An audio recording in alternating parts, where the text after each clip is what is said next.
Thanks, John. Sisters and brothers, thanks for braving the rain to come out today. This is part of a national day of action called by Hands Off Venezuela. There are rallies happening in cities across the country today, in Montreal and Toronto, and there are events happening in other cities in protest of the coup attempts, not just in Bolivia but also in Venezuela. The media has mostly ignored it, but last week in Venezuela there was a plot exposed. There were senior officers in the Venezuelan military that were planning to blow up the president's plane and bomb the presidential palace.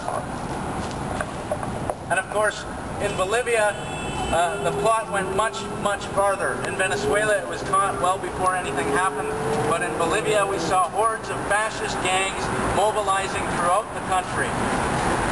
And there's a reason that we're out here in front of the American consulate today. It's because we know where the real source of these coup attempts are. These plans were made and signed in Washington, D.C. by the CIA and the American government.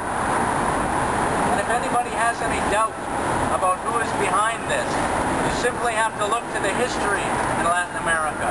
There's a long, bloody history of American-backed coups and military dictatorships.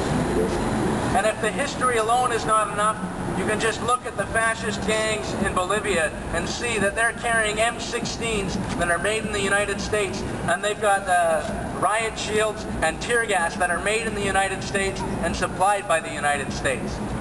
The American government gives tens of millions of dollars every year through organizations like USAID and other imperialist front groups to supply right-wing fascist organizations, not just in Bolivia, not just in Venezuela, but throughout Latin America. And there's a reason for this. The movements that are taking place in Latin America today and the governments in Venezuela and Bolivia are a big threat to American imperialism, because it's a ray of hope, it's a light at the end of the tunnel, and it's a sign to the people of the world that there is a better way to do things, that we can make a better world. And we're seeing massive social changes, massive improvements to living standards in both Bolivia and Venezuela. And that's the threat that the American government is trying to bring down. Because to them, it's not worth money. It's not worth spending money on health care or on maintaining basic living standards. They would rather put that money into the banks of the big corporations. And so when Chavez and Morales stepped forward and decided to take back the natural resources of their country, from day one, it was a sign that the American administration was going to declare war essentially on these governments. And they've only been held up because the mass of the population in Bolivia and the mass of the population in Venezuela have been mobilized. We saw in Venezuela through numerous coup attempts, every time the masses in their millions mobilized and defeated the American-backed coup. And we saw in Bolivia when the fascist gangs raided the market in Santa Cruz, it was the workers that mobilized in their tens of thousands and expelled them.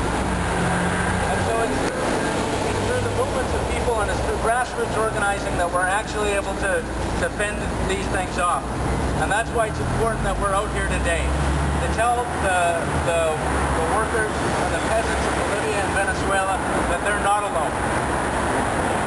Because we watched as the American government brought down Allende. And we watched them sabotage the Sandinistas.